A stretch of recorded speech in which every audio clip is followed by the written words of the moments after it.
jangan manggil orang yang di pinggir jalan dia itu enggak menyakal dengan sebutan orang gila. Sekali lagi jangan ya, karena dia sama seperti kita manusiawi juga, hanya berbeda akalnya kurang sehat gitu. Jadi bisa diartikan orang gangguan jiwa, karena bisa jadi orang yang gangguan jiwa itu memberikan solusi ataupun memberikan suatu yang bermanfaat dari. Pernah nggak sih, kita kan tadi yang kayak di awal gua ngebuka rumah sakit itu lagi sibuk-sibuknya dan rumah sakit itu lagi banyak berduka. Iya. Pernah nanganin pasien COVID selama praktek, Pak? Kalau untuk penanganan COVID belum pernah. Karena kan untuk penanganan COVID dia itu benar-benar dia itu perawat yang sudah senior pengalaman. Halo Ngaps, balik lagi di Ngap Podcast bareng gue Satria, dan sekarang gue kedatangan nih bintang tamu gue nih. Aduh, dari mana kita? Unisula. Dari Unisula. Aslinya Bekasi. Dari Bekasi, bro. Bekasi. Unisula itu kalau yang belum tahu di Semarang, Universitas Islam Sultan Agung, Unisula. Nah, sahabat gue yang satu ini nih, perkenalkan diri dulu, siapa namanya? Kenalin, nama gue Adi Imam Aminullah. Biasanya dipanggil Wan Adri. Wan Adri, lo Wan harus Adri tahu. Ngaps. Wan Adri ini dia itu di Unisula ngambil jurusan keperawatan. Otomatis sekarang lu semester berapa nih kalau boleh tahu nih? Jadi gue baru lulus 2019 kemarin, Bang. 2019 kemarin. Jadi Ngaps, alhamdulillah gue itu termasuk yang hoki 2019 karena kita offline. Lah, jadi lu yang masih selamat online ya? buat lu yang Masih online. Yang wisuda online. Iya benar. Selamat ya, Selamat yang buat wisuda online. Lo 4 tahun wisuda online, selamat. Yang penting lo wisuda. Iya, yang penting lu wisuda ya. Oke. Ya Nah, udah, iya. gue bahas masalah keperawatan itu pasti kan masuknya nih prakteknya di rumah Ya, sakit. Bener nggak sih? berkaitan Dengan rumah sakit. Betul. Sekarang rumah sakit kita itu lagi banyak berduka dan lagi banyak sibuk. Nah, Nih Masya dia Allah. nih.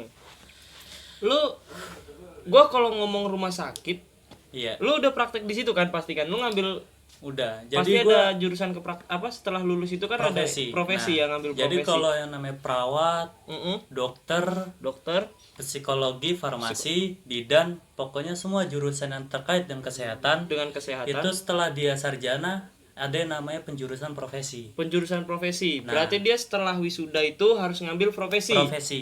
Berapa tahun jadi itu? Berbeda kalau dari perawat, kemudian bidan, farmasi dan juga psikolog itu 1,5 tahun. 1,5 tahun. 1,5 tahun. Kemudian kalau misalkan dokter, koas dia itu 2 tahun. Oh, 2 tahun. Nah, jadi berbeda kalau kita profesi itu kan yang namanya kalau kuliah dia itu dari 70% teori, 30% praktek. Nah, kalau kita sebaliknya bahkan Kalau 85% 85% itu di lapangan. Oh, Gitu, berarti intinya 85% itu prakteknya Di lapangan. Berarti Sisanya ini bisa teori. nih kita bahas tentang COVID juga nanti. Bisa nih kita Insya Allah. tanya nih masalah COVID. Gua sebelum yang berat itu gue pengen nanya nih, Wan. Iya. Perawat itu tugasnya ngapain aja sih sebenarnya? Apalagi laki-laki. Gue kan taunya perawat itu perempuan nih. Iya. Yang betul. laki-laki cuman beberapa aja gitu. Iya. Yang gue tanya bukan itu. Kenapa lo ngambil jurusan keperawatan? Nah, itu gini, Wan. Jadi itu banyak, itu bukan pertanyaan yang asing lagi buat gue ya, Ngaps.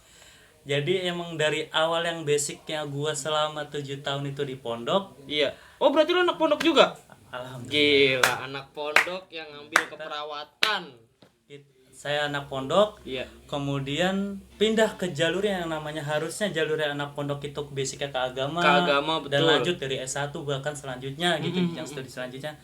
Tapi gue berinisiatif waktu itu tuh gue menelaah arti khairukum anfa'um khuluqan wa anfa'um linnas. Artinya Sebaik-baiknya manusia itu yang mana dia itu lebih baik dari khairukum anfa'uhum linnas, yang mana dia itu memberikan manfaat daripada orang lain. oh, jadi intinya kita harus lebih banyak bermanfaat untuk orang lain. Tuh. Nah, di situ saya mikir, Saya ya.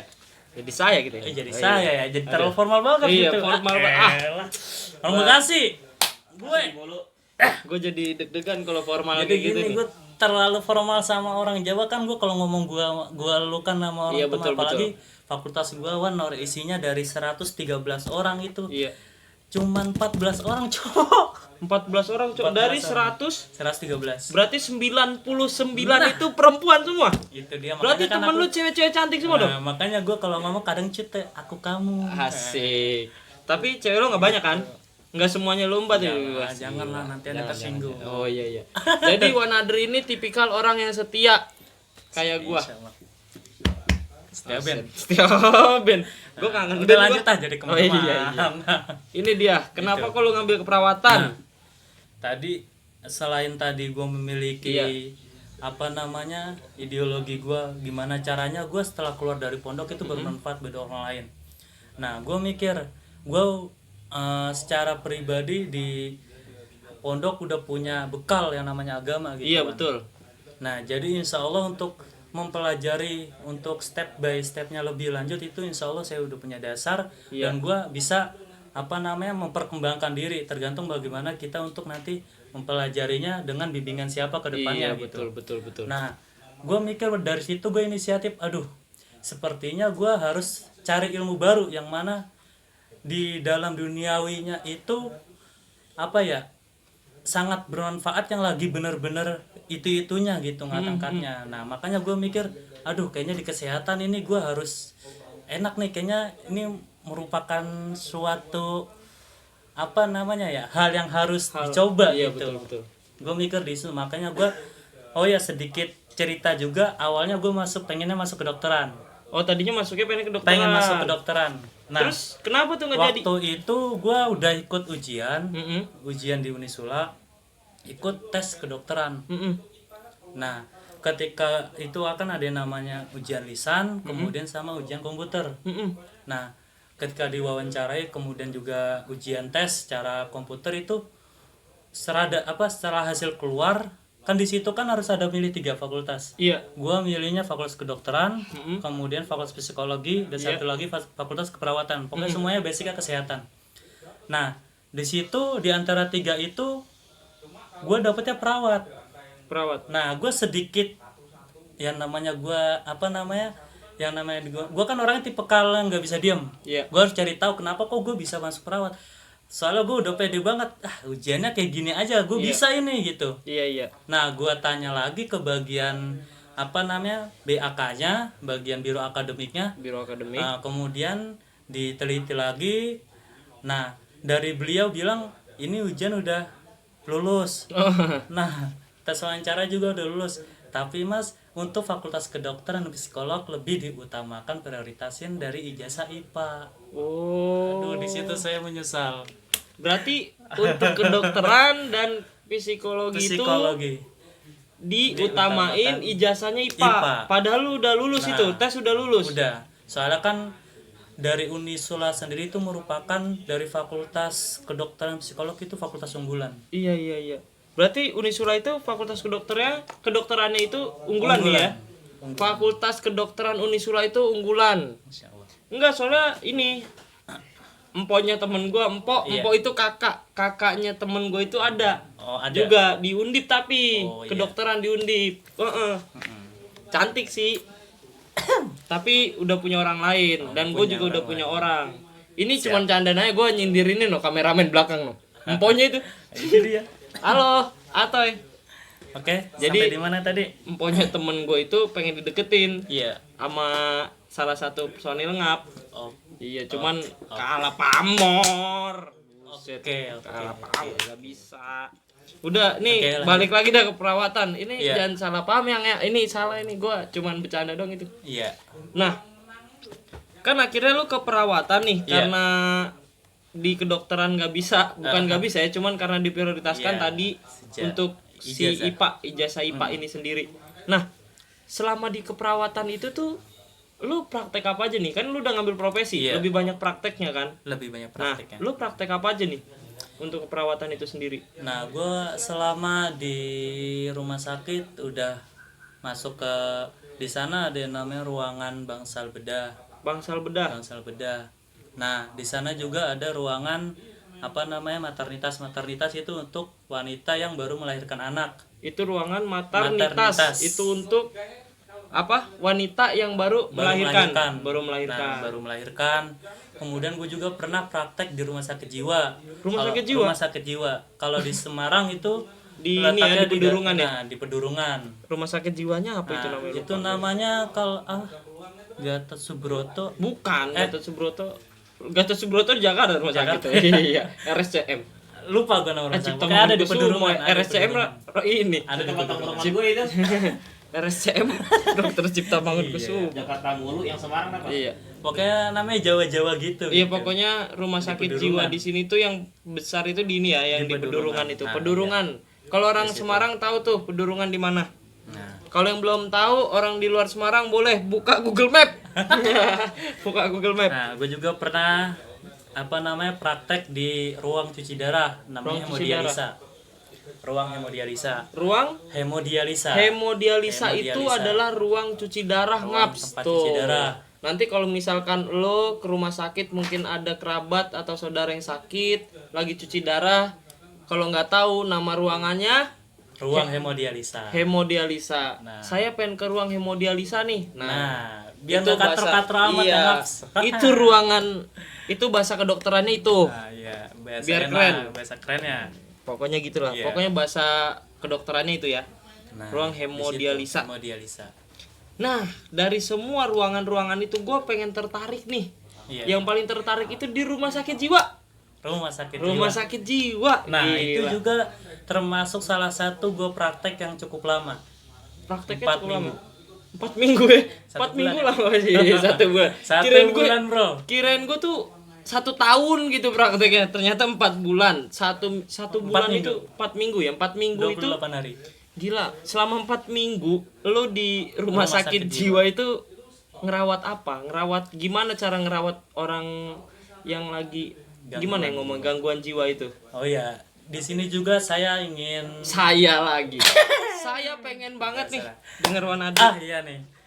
Gini ya, gue pengen mengingatkan lagi, jangan manggil orang yang di pinggir jalan dia itu nggak punya akal dengan sebutan orang gila. Sekali lagi jangan ya, karena dia sama seperti kita manusiawi juga, hanya berbeda akalnya kurang sehat gitu. Jadi bisa diartikan orang gangguan jiwa. Karena bisa jadi orang yang gangguan jiwa itu memberikan solusi ataupun memberikan suatu yang bermanfaat dari kata-katanya itu kepada kita. Berarti kita nggak boleh ngerendahin seseorang itu. Intinya bisa jadi kita bukan orang mendapatkan ilmu dari orang gangguan jiwa itu. Orang gangguan jiwa itu tetap manusia. Jadi juga. Kita nggak boleh ngerendahin dia dengan panggilan kata orang gila. Nggak boleh ya. Itu pelajaran juga buat gue nih, tamparan banget. Karena kan gue ngelihat yang kayak gitu, wah ada orang gila nih gitu. Berarti besok gue harus, berarti gue sendiri dan kalian semua yang udah tahu nih penjelasan dari Wan Adri, jangan sampai kalian manggil lagi orang gila, tapi mungkin dengan panggilan lain yang orang lebih jiwa lah, kalau bahasa tongkrongan yang lebih halus lah lagi gitu. Yang lebih halus. Nah, jadi di rumah sakit jiwa itu bener-bener gue tuh dapet tamparan banyak gitu pelajaran dari mereka. Jadi itu ada beberapa, dan salah satu ini dari pasien ya, dia itu padahal gangguan jiwa, tetapi dia ini secara agamis, terutama dalam membaca hafalan. Kalau membaca lebih formal. Kita bisa lah baca. Hafalan dia hafal 1 juz 30. Jadi itu dia pasien itu ibu-ibu, udah umur 50 tahunan ke atas. Nah, jadi dia tuh punya riwayat latar belakangnya, dia itu diputuskan oleh suaminya. Diceraikan oleh suaminya. Kemudian dia itu memiliki beban yang banyak, sehingga tidak terkontrol akalnya, jiwanya, mentalnya kena. Jadi dia tuh gitu. Padahal dia hafal 30 juz. Hafal 30 beberapa juz. Juz 30. Hafal juz 30 Ar-Rahman Al-Muluk. Wah, keren banget. itu orang yang gangguan jiwa Itu bisa gangguan jiwa. hafal loh. Itu apa tamparan banget buat Iya. gua. Juz Jadi, 30 Al-Muluk, Al-Muluk sama Ar-Rahman. Bahkan itu gua wanita akuin nih, sudah lansia kalau Iya. di atas 50 tahun loh. gua akuin sendiri, gua aja mungkin belum hafal itu. Nah, Iya, gua itu sebagai dia. orang yang nggak gangguan jiwa itu belum hafal. Itu Nah, wah gila. Justru Emang di bisa. situ bener-bener unik dari kita, banyak banget pelajaran yang kita ambil dari mereka gitu. Gimana caranya mereka dan keceriaannya mereka walaupun dalam keadaan seperti itu benar-benar membuat banyak banget pelajaran buat gua. Tapi orang gangguan jiwa itu sendiri kalau diajak ngomong itu, misalkan kita ngomong dari hati ke hati atau ngomong serius itu dia nyambung gak sih? Nah, jadi yang namanya orang gangguan jiwa itu ada kategori-kategorinya. Oh, ada kategorinya. Maksudnya diagnosa iya. masing-masing. Ada yang orang gangguan jiwa dia tuh karena kudet, biasanya kalau interaksi sosialnya itu nggak mau, Oh iya. berdiam diri. Jadi itu ada tuh pasien saya lagi. Pasien saya. Ntar judulnya jangan tulis orang Betawi ngomongnya formal saya ya. Iya. Ayolah, Nah, ini- biasaan kita ini perawat ngomongnya sama banyak orang Ini cewek. nanti pokoknya judulnya orang gila yang hafal 30 astagfirullahaladzim. Orang hafal gangguan Quran. jiwa hafal Quran. Gila. Juz. Hafal beberapa juz. Nah, jadi tuh tadi ada beberapa. Jadi orang gangguan jiwa dia tuh nggak satu diagnosa aja mereka gangguan jiwa. Jadi itu ada macam-macam sendiri jadi Iya. dari gangguan jiwa itu. Tadi yang gue sebut ada yang namanya kudet. Nah, jadi tuh ada tuh pasien dia tuh di kamar mandi mulu. Kamar mandi mulu. Kamar ya? mandi mulu. Itu ngapain Dia tuh di kamar kagak mandi? buang air, Iya. kagak mandi, ya udah di kamar mandi, kagak berinteraksi dengan yang lainnya. Gitu, Ngats. Tapi kalau kalau misalkan kita dalemin lagi, Iya. kenapa alasan dia bisa di kamar mandi itu ada yang tahu? Maksud gua pastikan kalian dikasih kayak bukan kayak ini sih. Maksudnya ngatasin orang-orang yang kayak begitu tuh. Pasti kalian iya, kan iya. dapat Nah, jadi teori-teori kayak gitu tuh. Kalau di perawatan itu ada yang namanya tindakan keperawatan secara bimbingan. Nah, jadi itu ada misalkan ada 4 orang perawat. 4 orang perawat. Nah, dari 4 orang perawat ini, dia itu 1 orang perawat bertanggung jawab dari misalkan ada 10 orang pasien Iya. dibagi 4 perawat. Oh, 10 pasien itu 4 perawat. Tanggung jawab 4 perawat. Apa satu perawat 10 pasien?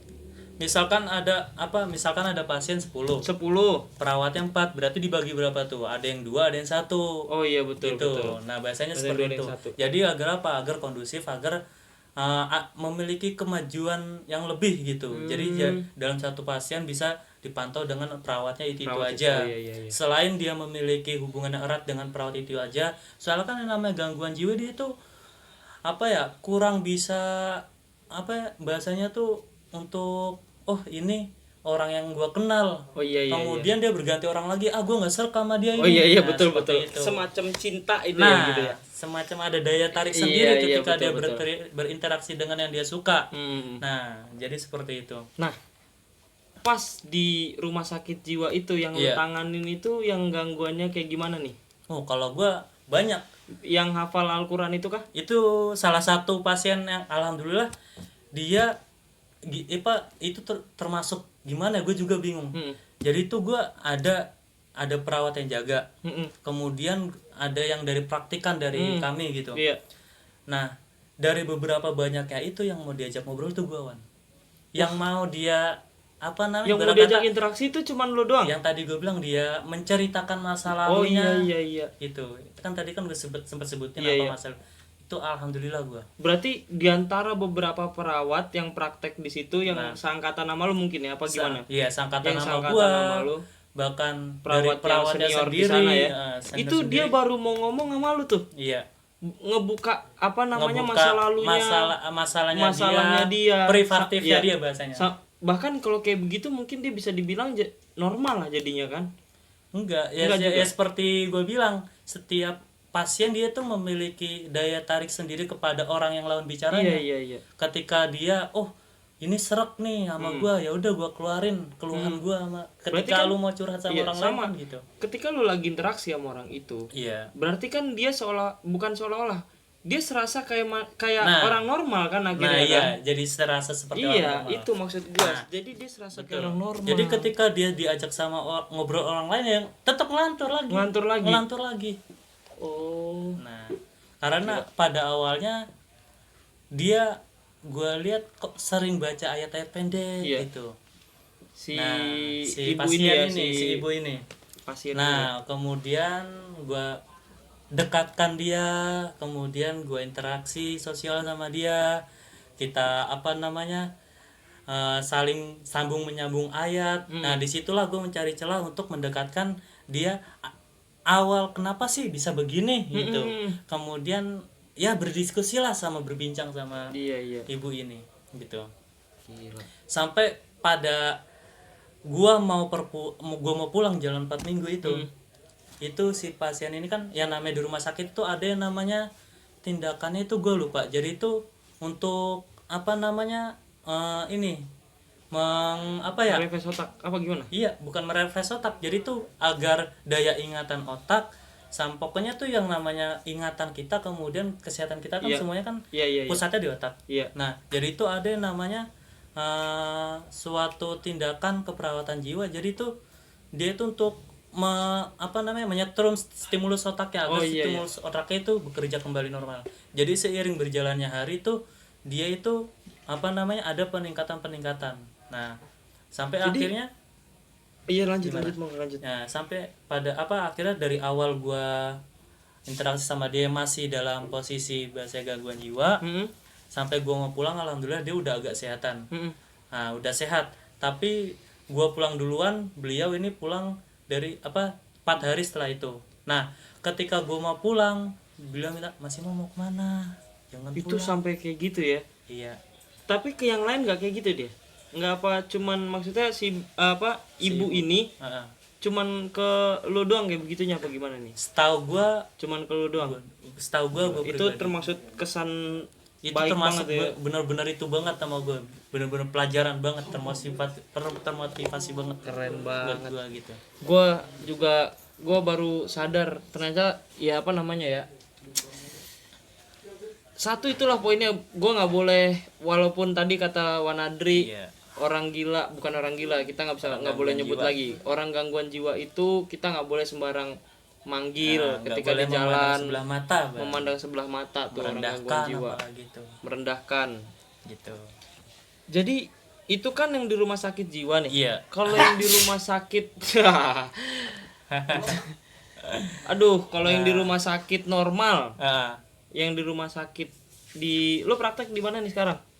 Gue praktek 3 tempat. Mm-mm. Di Kendal kabupatennya, di alun-alun Kendal. Iya. Itu rumah sakit Suwondo. Mm-mm. Kemudian di rumah sakit M4 Risa Sultan Agung, sama satu lagi tadi rumah sakit jiwa. Rumah sakit jiwa. Oh, berarti Sultan Agung juga ya? Sultan Agung. Tolong juga. ditutup pintunya. Iya.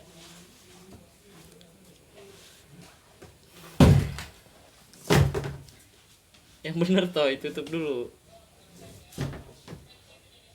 Nah, sekarang gua kan yang nanya nih, Iya. yang lebih ini nih.